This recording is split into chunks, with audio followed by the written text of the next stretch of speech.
Next, we hear about a man who suffered a stroke in the parking lot of Clovis Community Medical Center and the series of complications that he and his care team navigated. Donald Lisles was at the Clovis Community Emergency Room picking up his wife when something felt very wrong. Couldn't have been in a more righter place as far as to get aid. They were getting ready to leave the emergency room. Donald's daughter Faith received an alarming phone call from her mother. She said that they needed a ride. And so I was trying to ask more questions about, why isn't Dad able to drive? As Donald said, he was in the right place at the right time. Clovis Community is one of 6 primary stroke centers in the Central Valley and one of just 3 in the Fresno area. Mr. Lisles presented to Clovis Community Hospital with a hemorrhagic stroke and interventricular hemorrhage. And what that means is that there was a blood vessel in the deep part of his brain that ruptured. Dr. Arash Afshinnik, director of the Neuroscience Intensive Care Unit at Community Regional, says Donald fell into a coma while at Clovis and was immediately transferred downtown for emergency surgery.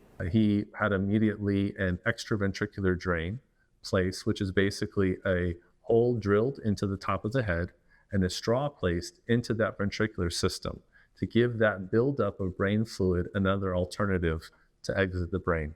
Over the next few days, the team removed the clots in his brain, and Donald seemed to be on the path to recovery. What came next was a domino effect of complications, including blood clots in his leg, an embolism in his lungs, bleeding in his stomach, and massive blood loss. It seemed like whack-a-mole, honestly. Every time it seemed like things were getting better and we're doing better, a couple weeks would go by and he's recuperating and maybe getting out of the ICU. Then there'd be another issue. And it just was crazy. Dr. Afshinnik says he'd never seen a case quite like Donald's with so many cascading complications after a stroke. And they would say, well, this is going to kill you. No, failed. This is going to kill you. Nope, failed.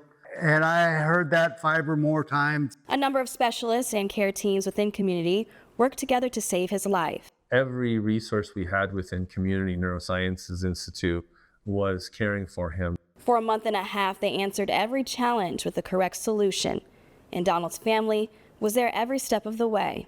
We know as providers, when we are communicating with patients with brain injury, our voices aren't as recognized as those of loved ones who have a deeper place in their head and heart. And so for these individuals, having all of their family member here every day, helping them, supporting them, being with them at the bedside to keep them oriented and calm when they may be confused is really invaluable. The communication was fabulous. I mean, the nurses were just always ready to answer questions and just keep us in the loop and let us know, what the next stage is or what we can expect or what's going on right now. That communication is key and is one of the many reasons Donald's family is thankful to have top-notch neuroscience care close to home. It's so great that we have the level of care available to us right here in our home so that we could be here present. My sister and I were at the hospital daily.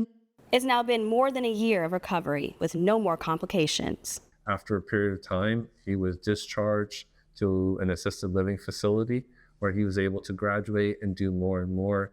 And just recently, I ran into him at Costco shopping with his nephew.